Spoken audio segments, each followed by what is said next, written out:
So technically, this week's movie came out earlier than this week. Like, say, somewhere around early July, late June, maybe, in that general vicinity.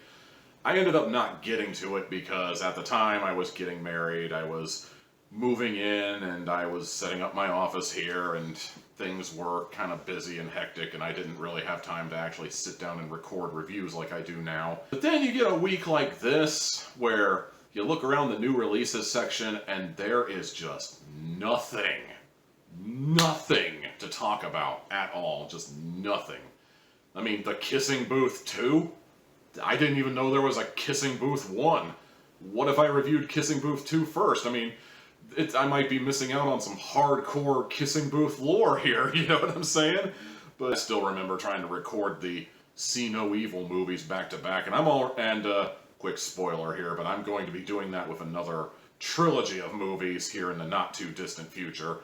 First, I gotta watch the other two, but that's for later on in the schedule.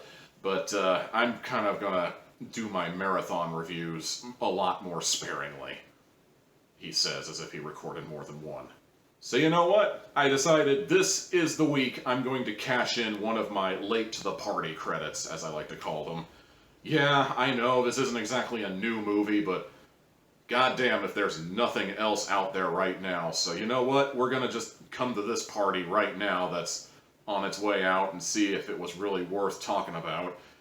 Eurovision Song Contest, The Story of Fire Saga. Good God, that is a title. Just looking at the trailer, this movie raised so many red flags. I mean, first of all, right out the gate, as the title would imply, it's a movie about Eurovision.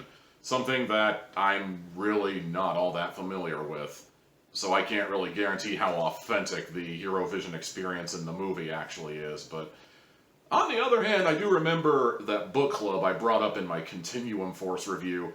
One of the people was talking about a book called Space Opera, which we eventually ended up reading, and saying that that's basically what Eurovision is like. It's basically like a bunch of space aliens gathering together and showing off their unique concept of music to the entire galaxy, if not the entire universe as a whole. However, a lot of shows like Eurovision are generally not my thing. I'm not about to declare war on an entire genre of television on this matter, but generally speaking, I don't watch a whole lot of singing shows like this. I've never been a huge fan of American Idol or The X Factor or The Voice, I guess, is another one. I've never been a fan of shows like that, and they've got their crowd, it's not me.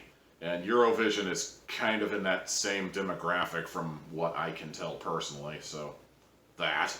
Another red flag right out the gate is Will Ferrell, and boy, let me tell you about my love-hate relationship with Will Ferrell for the people who haven't followed me up from the blog days. Will Ferrell is an anomaly. For every one movie he does that's relatively amusing and actually pretty good, he comes out with another one that makes my head suddenly develop a magnetic attraction to the desk, and I find myself with yet another concussion and wondering how the hell I ended up in this hospital bed because this movie is so painfully unfunny. More often than not, those movies are directed by Judd Apatow, but I digress. Will Ferrell is like a coin toss. If you're lucky, the coin lands on the side that gave us such movies as Elf or The Campaign, or it's going to end up landing on the side that gave us movies like Talladega Nights, The Ballad of Ricky Bobby, or the new Sherlock Holmes movie that came out a couple of years ago. So what side did the Will Ferrell coin land on this time? Is it a great movie? Is it a complete and total pain in the ass to sit through? Well, tell you the truth, this is kind of one of those rare instances where the coin landed on its edge. On one hand, when you're thinking in terms of plot, this movie's not really anything to write home about. You've seen this movie before. Will Ferrell's character of Lars and his sister, maybe, possibly not, but everybody seems to think so for some reason. I'm already forgetting her name, personally. It's like Sylvia or something like that. Lars and Sylvia. They basically want to be the very best, like no one ever was. It is their dream to become the big sensation that makes Iceland a respectable name in Eurovision, as opposed to a joke like it usually seems to be, apparently. I don't know how accurate that is to real life, but that's definitely the case in this movie, so there you go. They have the epic journey, they have the epic fallout between the two singers, and they kind of try to go their separate ways, but then suddenly something happens and they mend their ways, and they have that heartfelt moment. I know these are spoilers, but let's be honest, you've seen this movie before. On the other hand, I did genuinely find this movie amusing at times. Granted, a lot of the time it was more the songs that were being played and the stage show that was going on, and not so much Will Ferrell being at his absolute most Will Ferrellist and just not understanding that maybe you might want to tone it down there a notch there, son. You're getting kind of annoying. Like, I get that's Will Ferrell's shtick, but I don't know, like 20 years later, it's kind of not funny anymore, you know what I'm saying? Overall, this saga may not set the world on fire. Get it? But I genuinely did enjoy my time watching this movie. Oh, and I finally figured out that's where this whole fucking ya ding dong meme on Twitter has been coming from. I seem to be doing that a lot lately with these movies. I'll be the first to say that I've definitely seen better, but at the same time, I've definitely seen worse. If you're really into musical numbers and really garish, loud costumes and equally loud and garish set designs and lights and explosions and all that stuff, this is probably the movie for you. If you're the kind of guy who thinks Will Ferrell is funnier more often than he isn't, then this might be worth a look.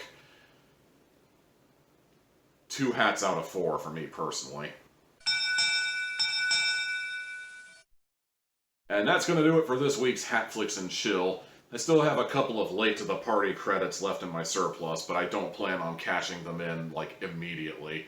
In fact, I might even hold on to them for years to come and use them as an excuse to cover an older movie that I like to talk about. Who knows? Guess you'll find out if you stay tuned here.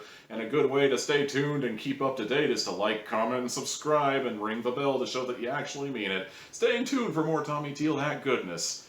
See what I did there? I incorporated it into my sign-off there. See? Yeah, I'm awesome. Whatever. See you next time, guys.